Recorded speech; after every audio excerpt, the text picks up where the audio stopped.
Okay, good morning, everybody. I'm Jeff Edwards with Jeremiah Vardaman and Jenny Thompson, who we rarely get to see, but oftentimes hear. This is Barnyards and Backyards Live, and our guest today is Dr. Karen Panter. She's the Extension Horticulture Specialist from the University of Wyoming. Good morning, Karen. How are you? Good morning. So far, so good. Excellent. Good to see you. Good to have you here with us today. For those of you who have been using Zoom or who are new to Zoom, if you take your mouse over the program and roll it across, you'll be able to see a Q&A button or a chat button. If you have a question for Karen as we go along, please use those formats for us and we'll bring those forward to her. If you are participating on Facebook Live and also have a question or comment there, please use the chat box in Facebook, and we'll be monitoring those and bring those questions forward to you. So, Jeremiah, I think I got them all. I think you But got it. by this time in the year, I ought to be a pro at this, right? You should, yeah. No, we're ready to roll. And it is that time of year, right? Yeah. Surprisingly, it's August. We are already into August, and for all of those that have been diligently in the gardens, growing our plants and our vegetables and flowers and everything, it's that time of year. And I think this topic's so relevant, Karen, Right. of how do we start thinking of saving our seeds from that valiant effort this year for next year. So we'll turn it over to you. Okay. Thanks, guys. Good to see you. I am so happy to see actual people that I work with. This state of affairs that we're under is, let's just say, it's been tough on me. It's getting harder too. But we do have classes starting in a couple of weeks, and so things will dramatically change on August 24th. They're changing every day, Karen. So we have to pay attention. Yes. Some days I pay attention more than others, so it just kind of. So. Anyway, thank you. I'm really glad to be here, and one of the reasons that we waited till now for this topic was because of the timing. So people will be starting to think about saving their seeds. So we'll give you some tips here, and this is basically kind of a very broad overview, and it will mention some vegetable plants, but keep in mind that this also applies to all of our flowering plants. As you see, especially the annuals, like you see, and perennials that you see behind Jeff, and well, actually all three of us, yeah. Jennifer, I'm not sure what you got. You're Miss B&B today, so. Anyway, we can go ahead and get started with the slides, I believe. There. One of the things that kind of drew me to this topic was interest on the part of many of our clients in Extension in Wyoming, but also because I also teach our plant propagation class every other spring. And in that class, we do discuss some things about seed saving and just some basic information that students might need. So this has come about through a couple of avenues that I spend my time in, extension and also teaching. But we were just discussing earlier about saving seeds, for some growers actually do that routinely, and that's fine. But we've been doing this literally for years, thousands of years. And it works best with self-pollinated crops. And I will give you a list of some of those vegetables. The annuals, I didn't get into too many of the flowering annuals because there's so many of them, and it's just a little difficult to deal with all of the different species. Vegetables a little more manageable, but please remember that all this information also applies to our flowering annuals. And those annuals, before you get started, Karen, those annuals really are pretty prolific in seed production because that's their only means of reproduction. And so you can get a lot of seeds from just annual flowers or other plants. Right, except if they're F1s, and we'll get into that in a minute. And that third bullet here says hybrids will not be true to type. And the vast majority of our flowering annuals, some of our flowering perennials that are behind Jeff and I, the one behind Jeremiah is actually a vegetable. Actually, it's a fruit. We eat the fruit. That's a tomato flower. And that there are some things about tomato flowers that actually are quite interesting and why they're self-pollinated. But yeah, some annuals are very prolific seed producers, and like things like moss roses or portulaca will drop seeds from year to year. And we have, if you saw my backyard, you would see all of these cilantro plants that have gone to seed. They're beautiful. We just let them flower and do their thing, but they will drop a nice crop of seeds for us in that spot next year. So and yes, they will be back next year. With a vengeance, yes. We're hey, Karen, before we get too much further into this, can you just clarify for some of us what do you mean by self-pollinated crops? And how do I know? You don't, you have to look it up. So I can't look at the plant and identify if it's self-pollinated. No. I have to kind of do some research and find it, ask an expert kind of concept. Right, exactly. Okay. Yeah. The self-pollinated ones, what that means is that the pollen from that flower pollinates and fertilizes that same flower. It's a self thing. So it doesn't need another plant to provide the pollen, right, or the flower that is getting pollinated by the pollen. Correct. With cross-pollinated crops, they have to have pollen from a different plant.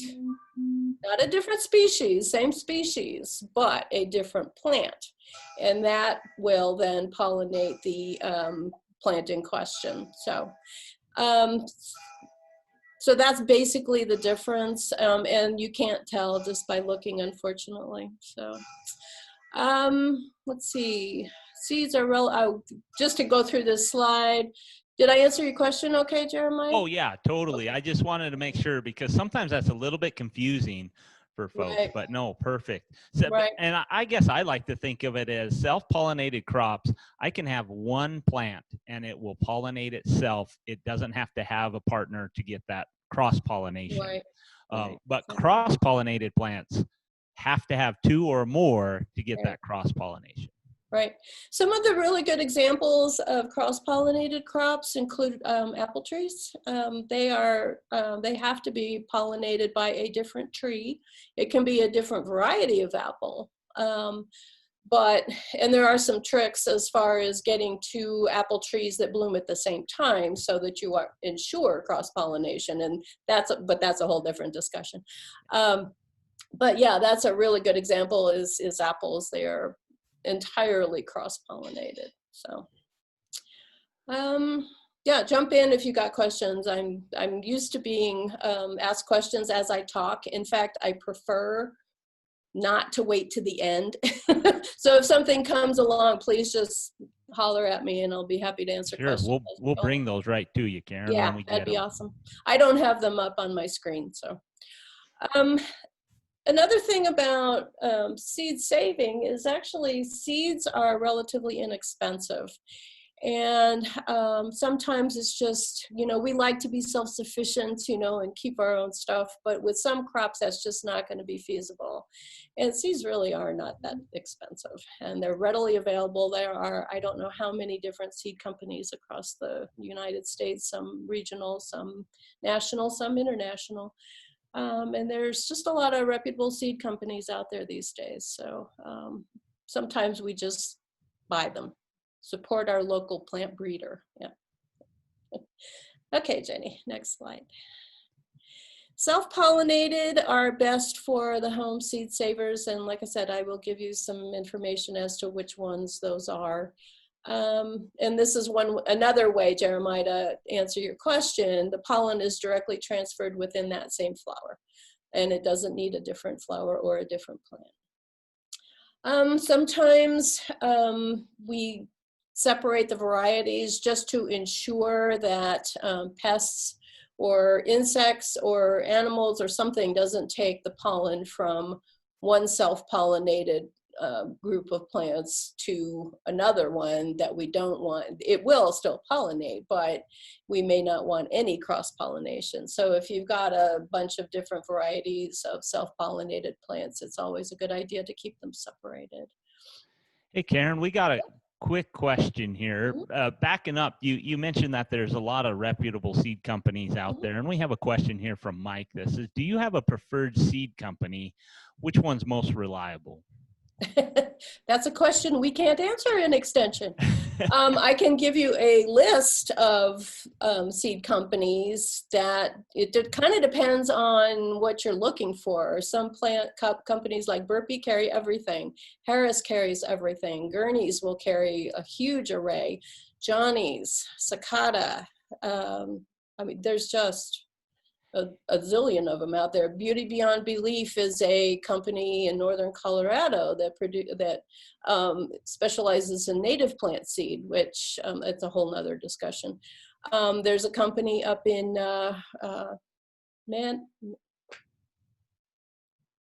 it's up near, I want to say Washakie County, might be in yeah, Manderson, Wyoming. Manderson, thank you. Anyway, and that is called Wind River Seed, and that is another company that is definitely into the native plant thing, especially for Wyoming. And so there's just a whole bunch of them out there. We cannot, in Extension, tout any one over another.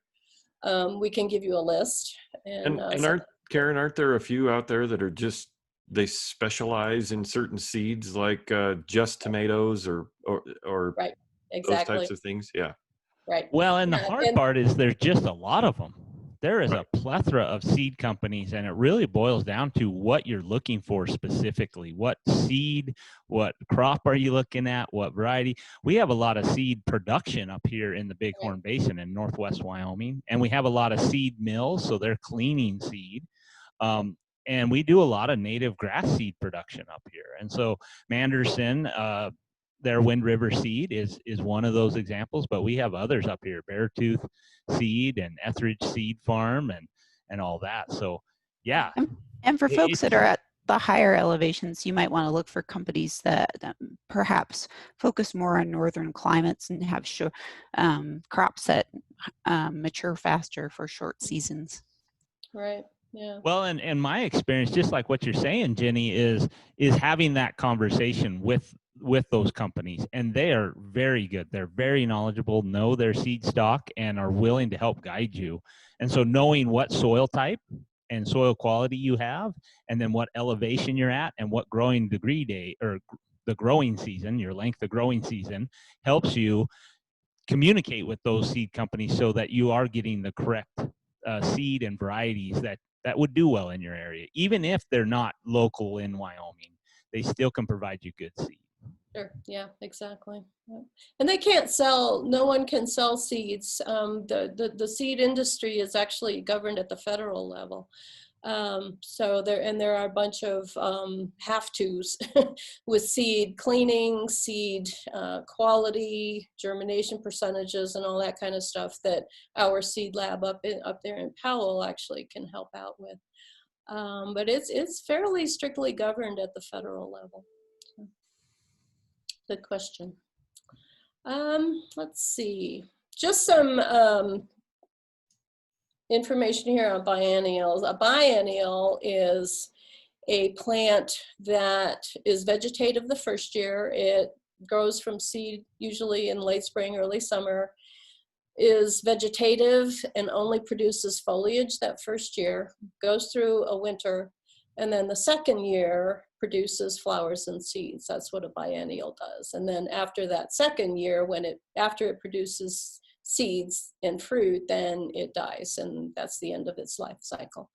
And that is as opposed to annuals, which have one growing season, and perennials, which last 3 years or longer. So a lot of our root crops, excuse me, are biennial, and they will not produce seeds the first year. So you have to know that, because if you are expecting flowers and seeds from your carrots this year, not going to happen.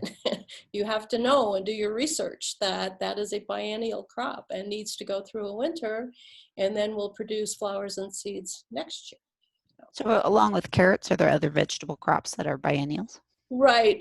Theoretically, lettuce, radishes. I think I have a list later on in this slide set too of some of the biennial crops. Beets, sugar beets. Yep. I had a question this spring, Karen. Actually, a gentleman had planted a lot of bulbs. I can't remember, but onion bulbs. And he had planted them from sets, and they bolted on him before producing bulbs. And we had to have a discussion of why that happened. But he had a plethora of seeds. But again, that's another biennial plant. Right. And all onions of and that. Right.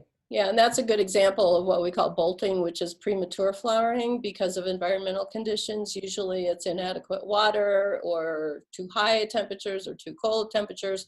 Lettuce will bolt, for example, if temperatures get too warm. So you can induce them to produce flowers and fruits that first year, but it's not their natural way of doing things. In the past few years, we've had a few producers up here in the Bighorn Basin that were actually exploring commercial carrot seed production up here, and we were able to produce those. So we'll have to see if we can get into that market a little bit further. That's a whole, carrots are interesting. Interesting. You should bring that up. They have the seeds of that whole family. You'll have to be a little careful because they are frequently not mature when the seeds are shed. And so you have to give them a post-harvest treatment in order for the embryo to continue to grow and develop and mature. Otherwise, you'll get very poor germination. It's an interesting part. That Apiaceae family of carrots is a really interesting one. So another tip. Yeah, seeds can be its own study all in itself. It is a whole industry, whole knowledge, and very, very sophisticated and very technical. And so, yeah, it's very dependent per crop and per species too. Exactly.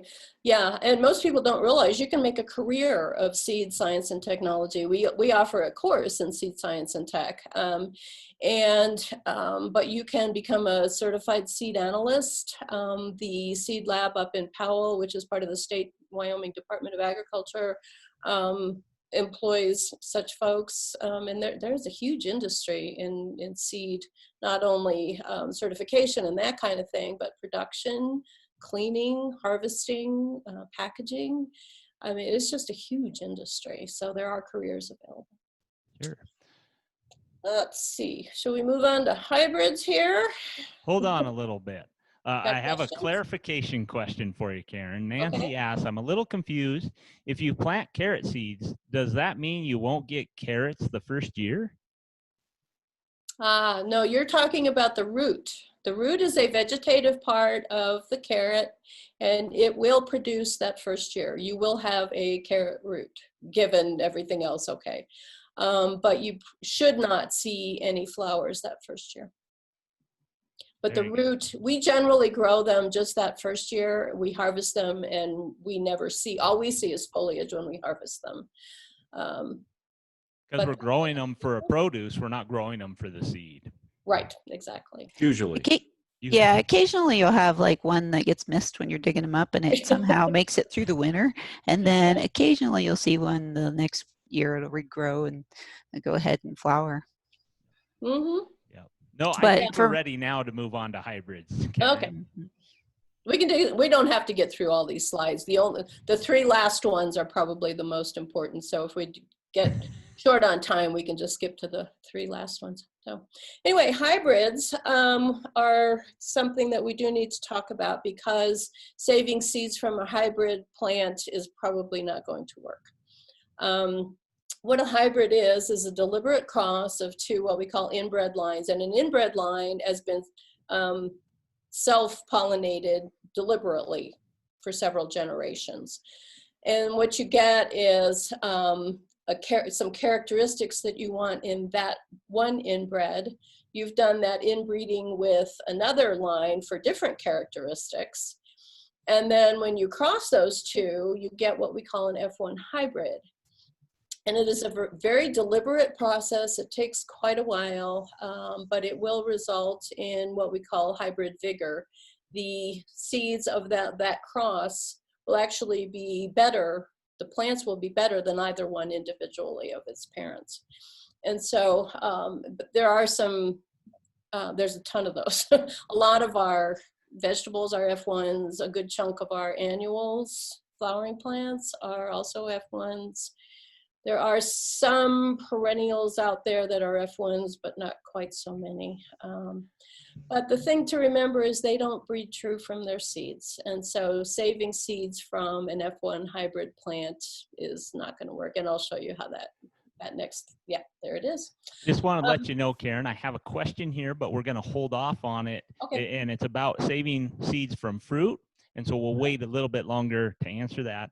But the other thing is, and I think you're getting it to it at this slide, but if you can explain what F1 means for folks, because I'm sure that's not a normal language that we utilize out in our gardens and that. No, but it's on every, if the variety is an F1, it will say it on the seed package. And I don't know, you probably, no, you can't see that. Can't see it. I'll have to wait Your until background gets it. You'll have to turn the background off. Yeah, when which I can do when we get done with the slide set, but the seed package will say F1, and that's just a geneticist and breeders use that designation as F1. That's just all the way I learned it. I'm not sure that it's what it stands for, to tell you the truth. It's the first generation of the crop, correct? Maybe. Well, Yeah. but then the second is F2. So I don't remember. It's been a while since I had to worry about what that means. I know what an F1 is though. So this is just kind of a pictorial display of what an F1 is. The top two are what we call those two inbred lines that I talked about just a few minutes ago. Each one of those has been bred to itself over a number of generations for specific characteristics. The one on the right, the P2, for its green color, just as an example, and then the P1 on the left, that one may have been bred for its large ears. And then those are crossed, and you end up with an F1 population, the seeds of that have both of those characteristics in one set of plants. And they're all genetically identical. And that's what's considered hybrid vigor. Right. They're all genetically identical. They are very vigorous, much more vigorous than either of its inbred parents.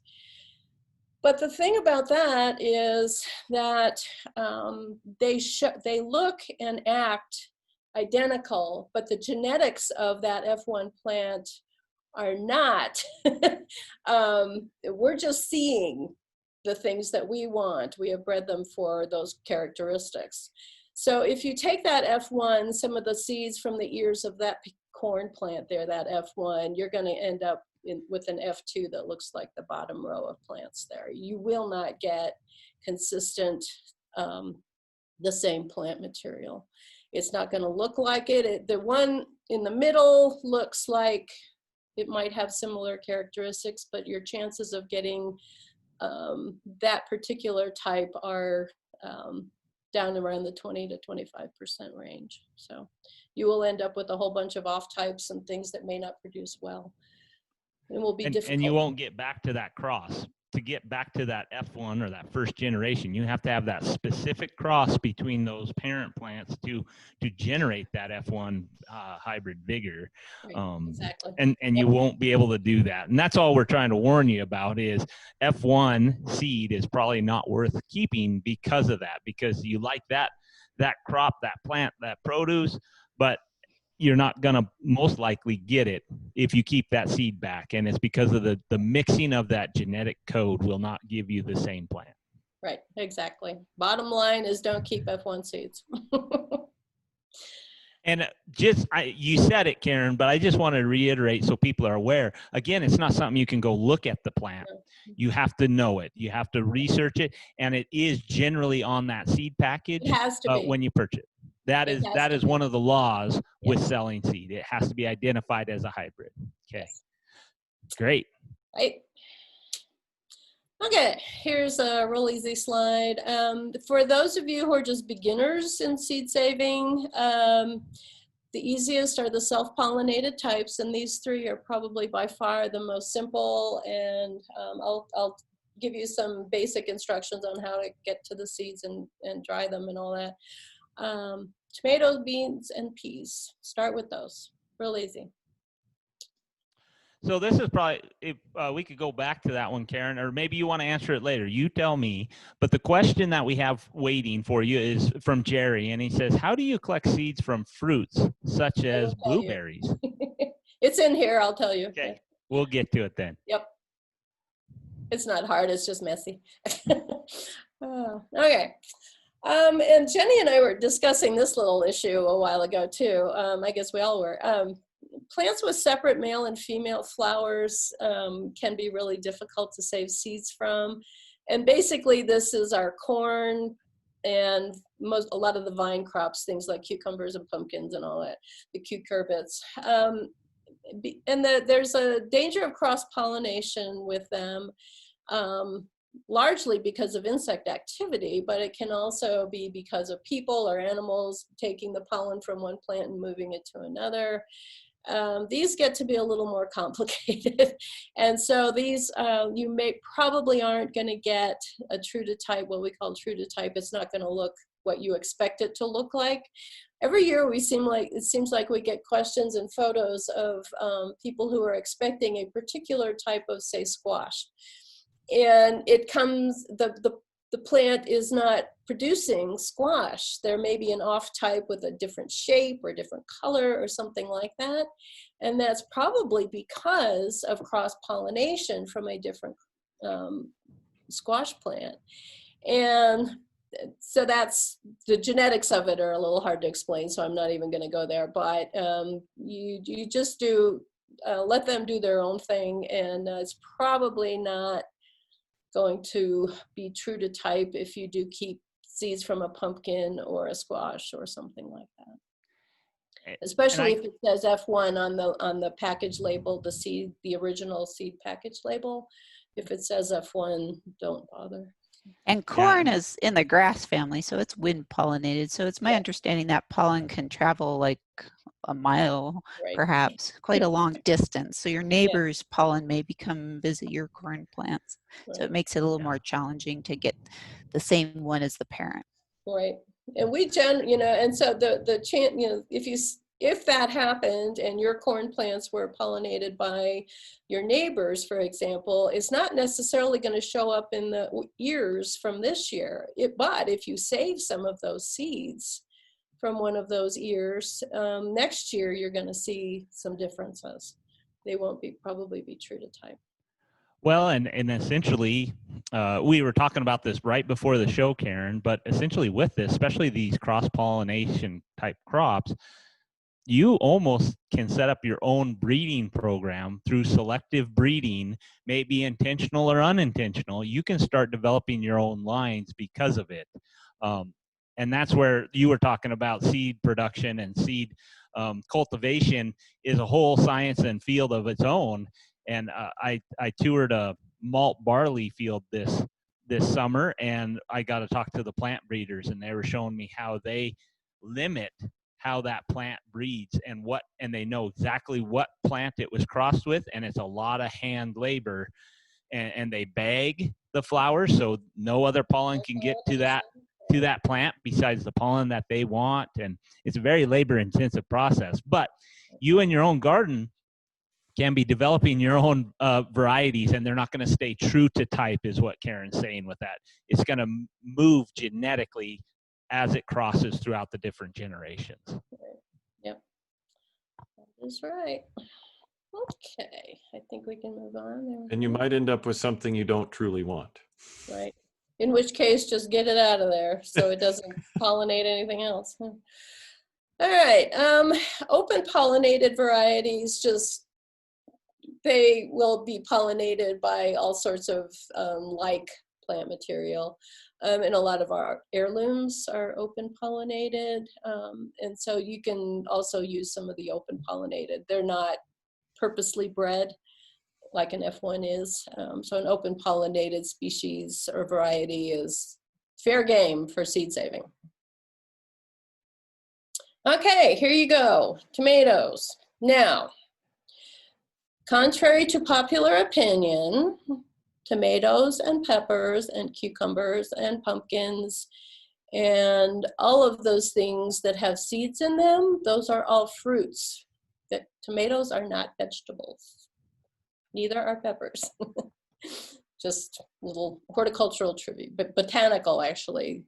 The definition of a fruit is actually the seed containing mature ovary of a plant.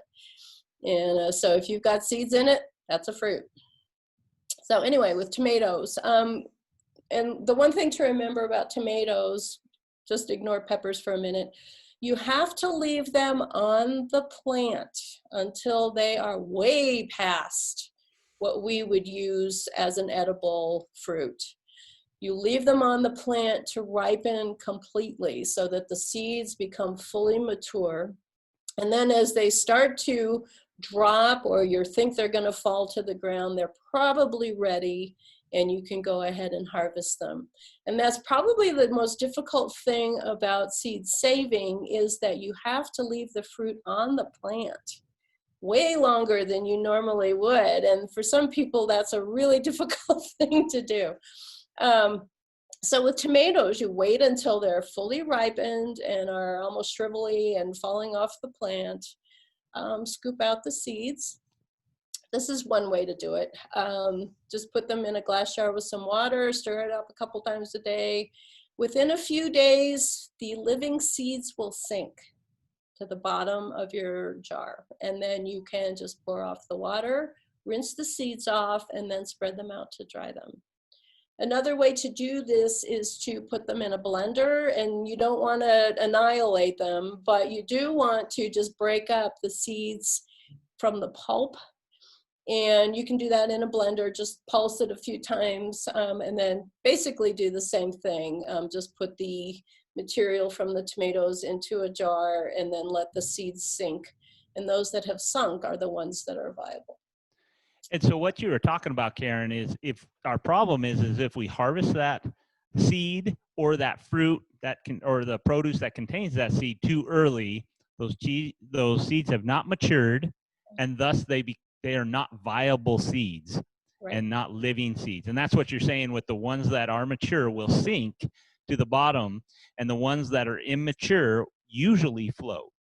Right, right. Yep. So Karen, I have a question. Sorry to interrupt you. No, go for it. You know, grafted tomatoes are becoming very popular now. And so if you take seed from a grafted tomato because you have a different rootstock than your plant that you were started with, your next year's seed will not have the same traits as the parent, correct? The seeds are produced by the upper part, the scion of the tomato plant, which is still genetically the same. The rootstock should not produce any effect on flowering or fruiting on the plant that it is hooked up to. Unless That's a really good question. Okay, unless it sends off a runner that you don't trim off or something right. like that from the root. If you start to see, that's a really good point, Jeff. Thanks for bringing that up. Very good point. If you start to see shoots coming up from the root, you want to get rid of those because those are the root plant, which is probably nothing you really want. The root part of the plant has been selected for vigor, water uptake, nutrient uptake, all those sorts of things, to enhance the growth and development of the upper part of the plant. And most of the time, the rootstocks that are on grafted tomatoes are very poor producers. So. Okay. Well, and then the concern, if you keep the grafted portion, right, they might not do well as an entire plant in our area. That's why they're grafted. Is that a fair statement, Karen? Part of it. Yeah, that can be part of it. Yeah. We've grown a ton of the grafted ones, and for the most part, they've done very well. Yeah. Largely because the root system has been chosen to be a very vigorous one. Before we go on, I want to catch up on a few of the questions. Okay. So Nancy asks, I was told there might be a seed exchange next year in Driggs, Idaho, but no one knew anything about the group. Any ideas? Supposed to be a huge organization. Thanks. To me, I have no knowledge of that, Nancy, so I can't help you there. You'd have to I don't even know. Sometimes it's a garden club. Sometimes it's Master Gardeners. Here it's our actual library. The Albany County Book Library is the one that has the seed library here, which is basically a seed exchange. And I couldn't tell you a thing about what's going on in Driggs. Yeah. Another question we have is, Kim asks, are hollyhocks open pollinated or cross pollinated? I think they're open pollinated. There are very few specific varieties of hollyhock. Not to say there aren't any, but it's not a plant that a lot of breeders have spent much time on because they're relatively easy to grow. You know, the most famous alley plant on the planet, I think, is hollyhock. Yeah, they're and either you like them or you hate them.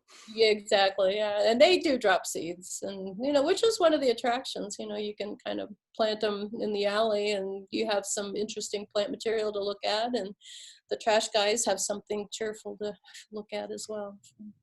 Nancy has another question. It says, I hope you don't mind all the questions, and we sure don't, Nancy. That's what we're here for, and we really appreciate it. And she says, after drying, you can save them for the next year, the seeds. How do you store them? And a freezer. We're getting to that. We're going to answer that question coming up. So yep, it's in here. Okay. Anything else? Only the fruit. The okay. question on saving seeds from fruit. Yeah, and it just depends on the fruit. For the really mushy ones, like tomatoes, or that's probably the best example. Cherries. You wouldn't be keeping. You could keep cherry pits, I guess. I don't know.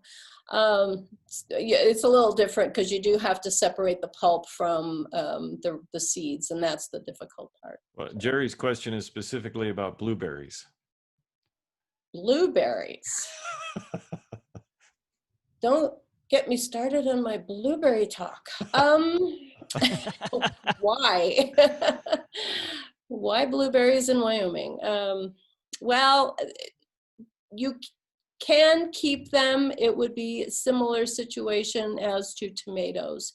You would have to leave the berries on the plant as long as you possibly can so that they can produce and mature and develop the way they're supposed to be so that you may have some viable seeds.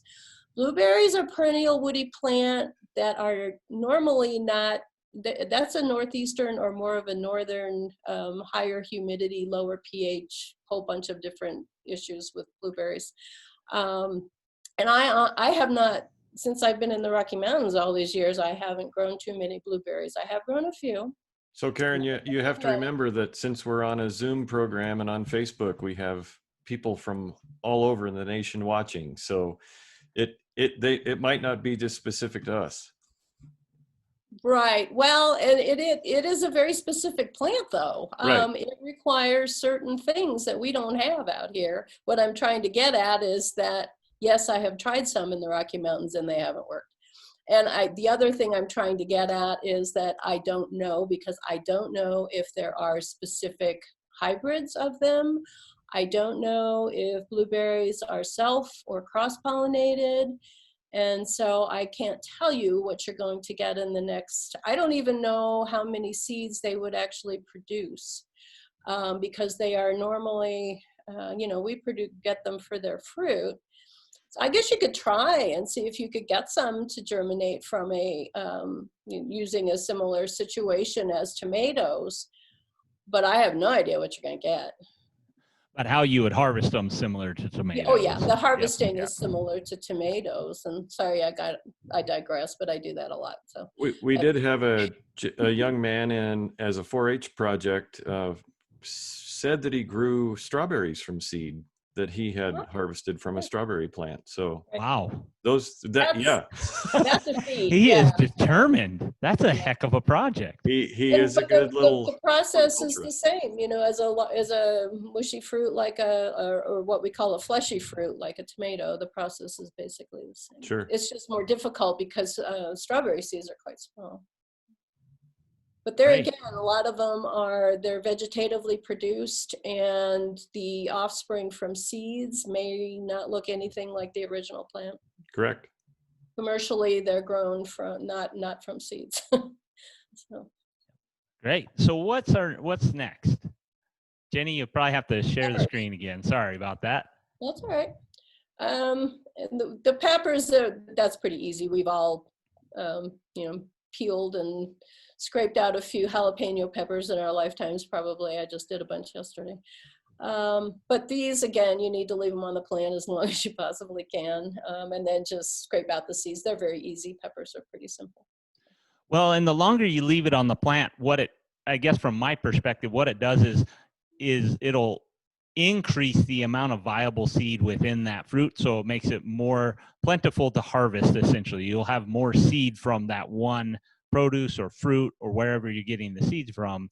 Instead of doing it early, you'll have to get a lot more product to try and get that same number of viable seed. Probably, depending on the plant. Yeah. Great. So what's next? Harvesting peas. This is also a very difficult thing. Leave the pea pods on the plants until they turn brown and completely dry. You'll think they have died. And then just pull the pods from the plants and spread them out and shell them. Pretty simple. Beans are the same way. So the hard part is just leaving them on the plant long enough for them to mature. All right, storage, and I do have some examples here that I'll show you after we get done with the slide set. You can use almost anything as long as it keeps moisture out. Glass works, but the nice thing about glass containers, like small baby food jars or something like that, if they even come in glass, I don't know, my babies are 28 and 30, so I don't know what baby food comes in anymore. They're plastic containers anymore. Yeah. Yeah, used to be.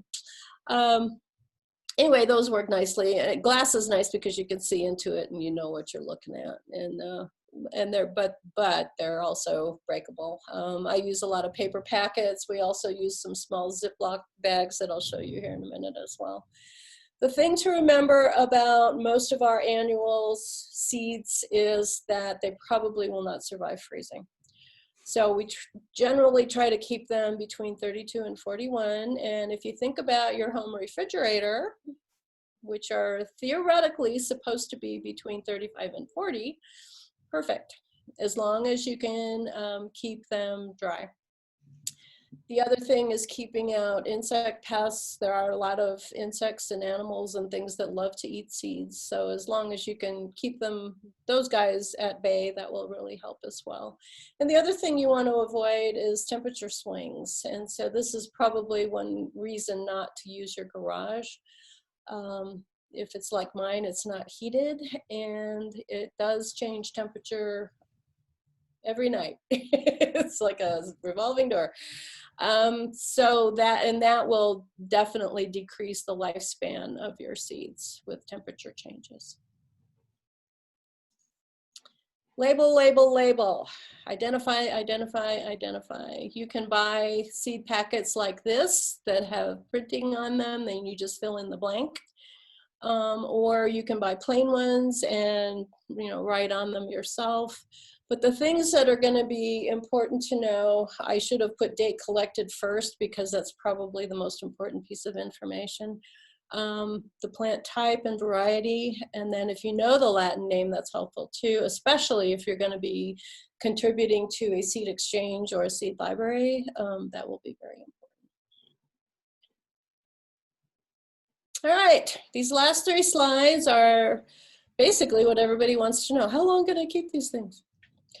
Most of them, given proper storage conditions, and if they're dried down, do not use your food dehydrator either.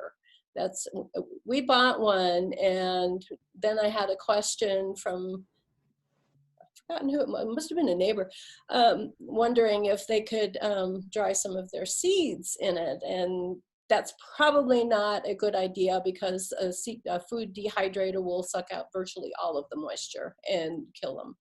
So don't use a food dehydrator. But you'll see here, these are basically in alphabetical order. Chard and corn look like they're out of order, but they're actually listed as chard and corn. And then those on the previous slide were roughly 3 to 4 years each. Sweet corn, a couple of years. What I want you to look at is lettuce, leeks, onions. Those are all closely related plants, and the seeds of those you'll want to buy every year, because after 1 year for those, the viability dramatically decreases, and their germination capabilities start to decline fairly quickly. Peppers, a couple of years. Radish, which is one of our biennials, you can keep those several years. And then most of them are in the 3 to 4 year. There are also, and Jenny, I think will maybe refer to this in a few minutes, there are some very much more in detail tables that are available from the Seed Savers Exchange, and then also the University of Nebraska, which is what I used for the information I just showed you, has also a really good table of how long to keep certain seeds and still retain viability. Excuse me. So there's a ton of really good information out there. Many of our extension offices in various states have seed saving information. We haven't put ours, or I haven't, into a bulletin form, although I guess I could. It's almost too easy to just refer to Nebraska's because theirs is so good. So are there other questions? I don't see any other questions at this point. Do you have any, Jeff? No, we don't have any from Facebook. So are there any particular tips with the flowers that you want to talk about, Karen? Yeah. I think I can show you a few things too. I can turn off my, oops. Hang on. you totally went away. Yeah. Yeah. Here though. I'm coming back. There we go. I should be back. Mm-hmm.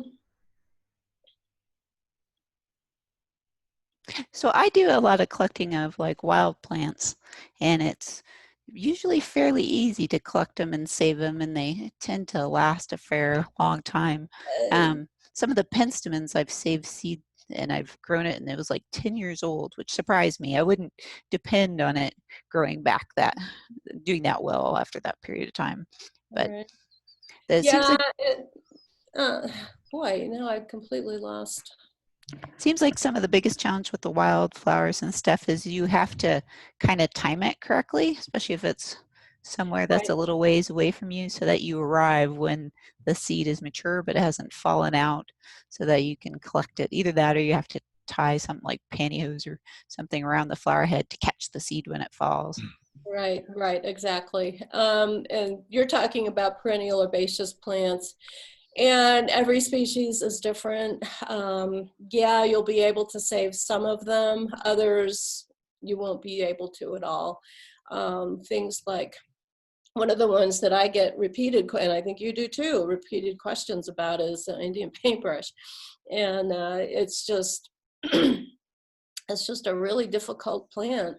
And Yeah, even saving the seeds, you're not going to probably get germination that you want. So my experience with the Indian paintbrush is that it was easy to collect the seed and germinate it, but after that it all went to heck in a handbasket pretty much.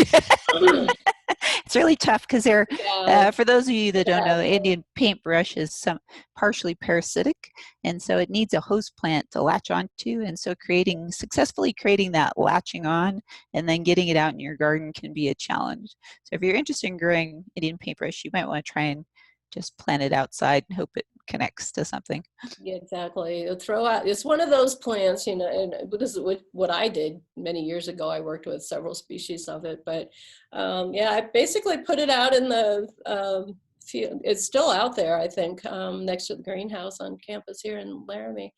And I just kind of let it do its thing. And believe it or not, there's still some out there. But I threw the seeds out and walked away. And that was basically it. So it's just completely thrives on neglect. But here I go digressing again. Karen, I know you wanted to, you had a little show and tell, but the virtual background impedes that. Did you, if you scroll over the screen and go to the up caret, there you go. That's what I was trying to do a minute ago, and I lost everything. So. Okay, Well, let's start with, yeah, these, you know, the small little packets, these are wonderful. You can buy these at virtually any office supply store. These are what they'll put keys in, you know, when you have new keys made and that kind of thing. These are readily available. They're just little manila envelopes, and then you can scribble on it whatever you want to. One thing about scribbling too, I highly recommend that you use either pencil or a Sharpie. And the reason for that is if this packet or any of the packets, whether they're plastic or paper or whatever, using a pen, if it gets wet, it'll run and you won't be able to see what you're looking at. So use either a Sharpie or a regular pencil. And this goes for pretty much any field work.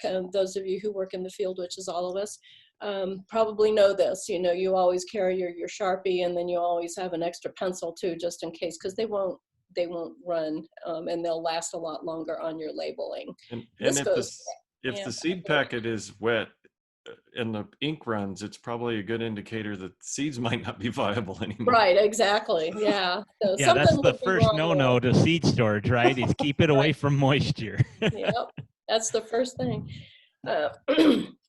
And these little guys are just Ziploc baggies. They're wonderful. They're perfect size. I've gotten jewelry fixed and, you know, and they put them in these things, but they're little Ziplocs. And these are great for all sorts of seeds too. And I like these because I can see inside them. Plus they will keep out moisture. They won't keep out mice, but they will keep out moisture. So those come in really handy, but do keep in mind your black, and even I've discovered over the years using different colored Sharpies, they will fade. So use black. Seed packages come, this is more of a commercial one here. This is a Fragaria. Anybody know what that is? Quick, what's your? I don't. Strawberry. Test your Latin. Oh. Yep, this is that's the Latin name for strawberry. Yep. But anyway, this is a company called Holland Strawberry House that produces some of those specialty crops we were talking about earlier. And this is one produces. But these are all hermetically sealed. And that's the way they typically come for commercial purposes. For homeowner purposes, they're going to look more like this. And most people look at them and say, okay, that's what I need for my garden for this year. And on the front, it should tell you all the information you need about that particular plant, including if it's an F1 or not. This one is radish cherry bell, and it does not say that it's an F1. So you might, but with radishes, it's not that big a deal because you're only harvesting, you really only want the fruit or the root. But the seeds from this may or may not come true if you decided to leave it in the ground for next year. I was trying to see if I could find an F1 package, and I did find one earlier, but I'm not sure where it went. Here's an heirloom type that you could, and it says on it heirloom. This is a tomato called Gardener's Delight, which is a wonderful variety, by the way. Can you explain that a little bit more, Karen? Just what is an heirloom? Why is that so important? It's, well, it's one of those things that this is a variety that is open pollinated. This is a tomato, so most of them are actually self-pollinated, but it's not a hybrid. And so it doesn't matter what you cross it with, it's still gonna look like this. So this particular is more like a species tomato, like our original ones were hundreds of years ago, which we probably would not even recognize these days because we've bred them to death. But that's what an heirloom is much more like a true way back when original plant. There are pluses and minuses with heirlooms. With the seeds, you're okay with collecting the seeds on them because they're largely open pollinated, and it won't matter. You may get some variation in the plants from those seeds, but not a ton. The thing about them is that a lot of the heirlooms do not have much disease or insect resistance in them.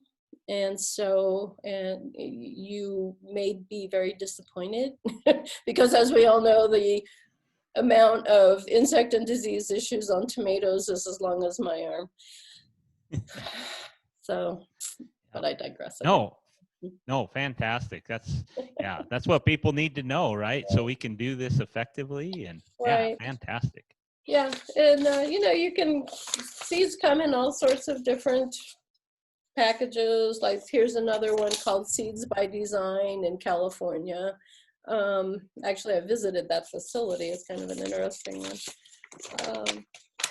Seeds themselves are just fascinating little things. The variation in size and shape, and it's just amazing. They're quite. They go from huge to tiny, just like little things. Yeah. So that I didn't bring my big one. The biggest seed we know of is a coconut. The smallest is probably orchid. So that background behind Jeremiah is penstemon. So if you're saving seed from flowers and you allow them to dry, usually they're mature when the thing that's containing them has dried up, and the seeds themselves are oftentimes like dark brown, or they feel hard. You pull one out and poke it with your fingernail and see if it's toughened up. And so those are some penstemon. And so then you collect those and you can put them in a bucket or whatever. But then the next bit of work is getting the seeds out. So you can, like these penstemon seeds, they have little hard capsules kind of. So I squish them up and rub them a bit. And then you need to get oftentimes you want to remove the chaff, and that's the kind of debris that's around the seeds. So you can either do that by, sometimes you can blow it off with your breath. If it's light enough, it'll fly off and leave the seed behind. If you really get into it and want to save a lot of seed, then you might want to try some other methods.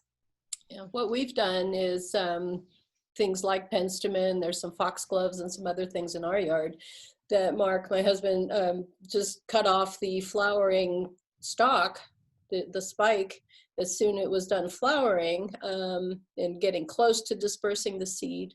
Just cut it off and throw it in a spot where you want some of those plants. And we've populated an entire garden just by utilizing the spikes from some other plants that we have in the yard and putting those spikes on the ground. And yeah, that's great idea. Real easy way to save them. Mm-hmm. We've done that with a number of species. We got one more question for you, Karen, so far. Dee asks, should you have harvest asparagus seeds or leave them be to encourage spreading? Should you harvest that seed off of asparagus, or don't harvest so it'll spread? Asparagus. Well, if you want the stems next year, you'll want to remove the flowers. If you want seeds next year, asparagus is not normally grown from seeds. So if you wanted to try some, you could. I don't know much about asparagus seed. I'd have to look up how to germinate them and store them. But if you want the stems for next year, you'll need to remove the flowers. So if you want the stems actually for eating and the produce of them, you need to harvest the flowers this year. So basically you'll never get seed production if you continually do that. So by doing that, Karen, are you trying to take the energy that would have gone into seed production, make it produce fatter, nicer to eat spears next year? Right. Mm-hmm. Yep. Any other? I saw another. Yeah, another one just popped up. Oh, a couple of them popped up. So for Christina, how do you collect from echinacea? That is a similar process to, say, any of a dry type of a flower. I can think of a bunch of them. What you need to do, and that's like sunflowers. Sunflowers are in the same family, the Asteraceae family, and you would need to leave the flower on as long as you can for those seeds to ripen as much as you possibly can without having them disseminate and fall to the ground. So what you can do with those, here's a trick. If you think they're getting close to ready, you can cut the stem with the flower on it, turn it upside down. If you've got a bunch of them, you can tie them together, but turn the whole thing upside down, put them over a bag or a piece of newspaper or something like that, and hang them in an airy place out of the sun. And as the seeds ripen, they will fall into your bag or onto the newspaper, and then you can collect them that way. Right. That's a good tip. Yeah, there's a lot. Most any flowering plant, you can do that. Just turn it upside down and put something underneath it to catch the seeds as they drop, and that'll help. And as I mentioned before, like on echinacea, you can look and you can poke your finger into the flower head and kind of look at what the seeds are starting to look like. And if they're still green and soft, you know they're not ready yet. So they need to be tough and kind of brownish before they're ready. Yeah. The next question is from Kim. What about rhubarb seed? Do you leave them on the plant or cut them off? No, that's another one. We want the stems.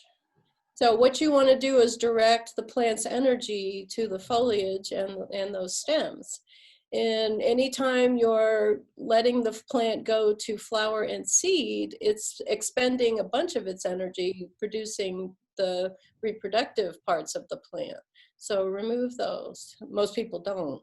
They're kind of interesting, actually. But that's another plant where you want to redirect the energy of the plant to its foliage and stems. So Nancy put in a comment, and really appreciate that, Nancy. We were talking before the show about the large seed banks, the national and state seed banks and that. So if you wouldn't mind just talking about that, kind of expanding on that a little bit, Nancy would like to share that information with some folks.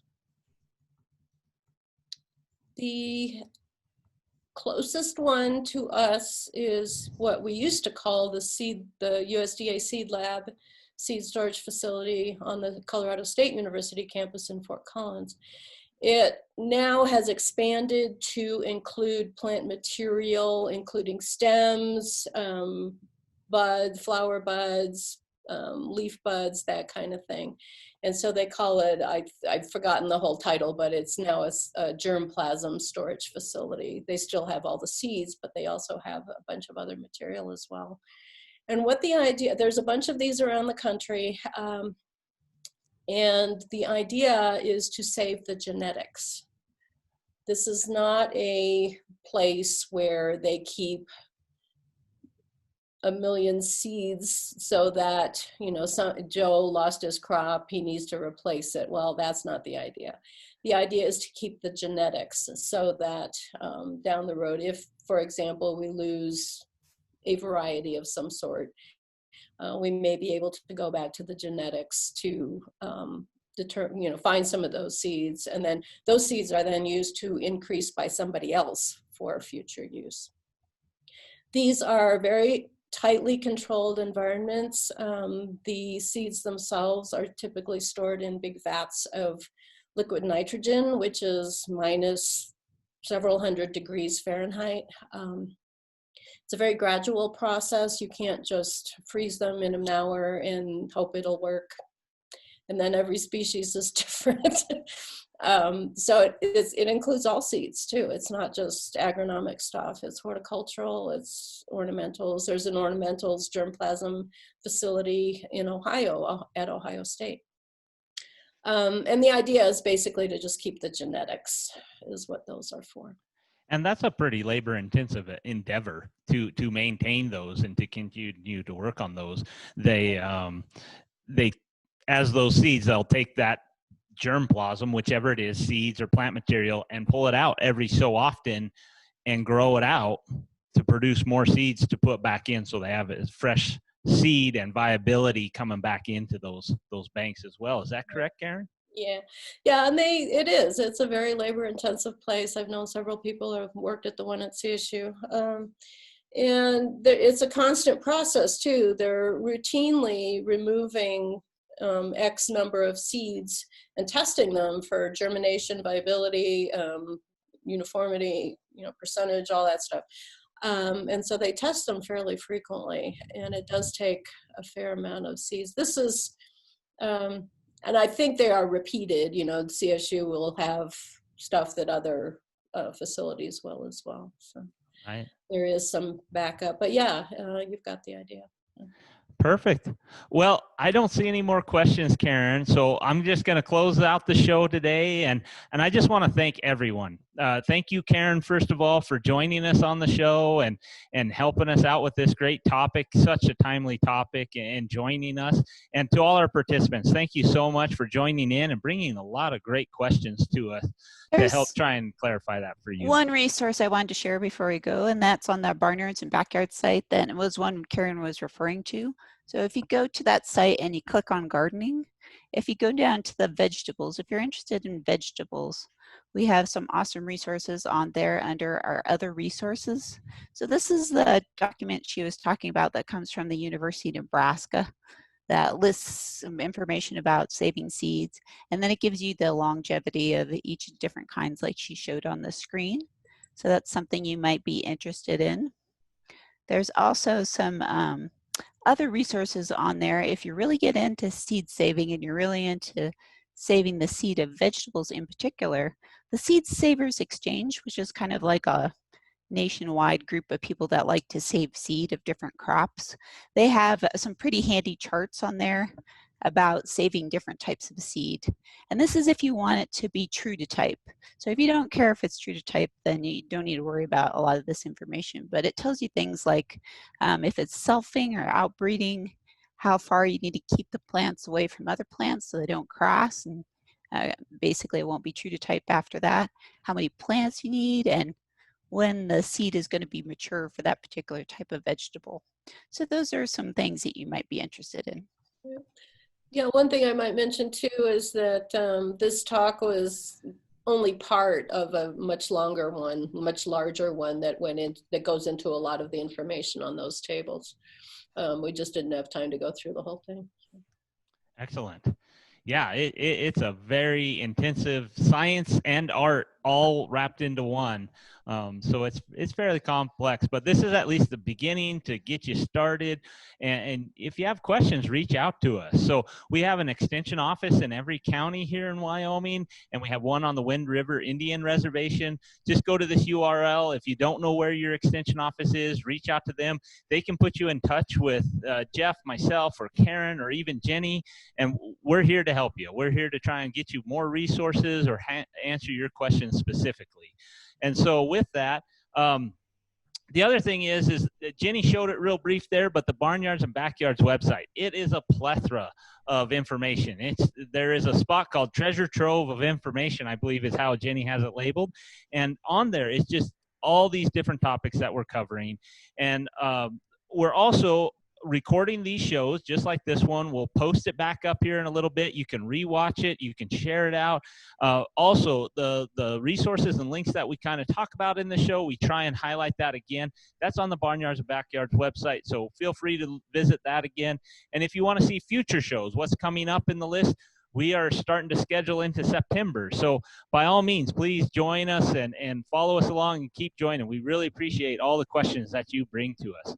The last thing I want to highlight is evaluations. We can't do this without you. You guys need to help us and guide us with this. We really appreciate the feedback from you. So if you're in Facebook, Jenny has probably posted that URL for a quick, I think it's 5-question evaluation, and it's in the comment section. So if you have a few minutes, please fill that out. For those in Zoom, it went into the chat box, but also you'll be prompted once you get out of here in a URL. So, and with that, I just want to say thank you again, Karen. Thank you for everyone. Thanks for all our participants joining us. And you guys have a great Friday afternoon and a wonderful weekend. Thanks, Karen.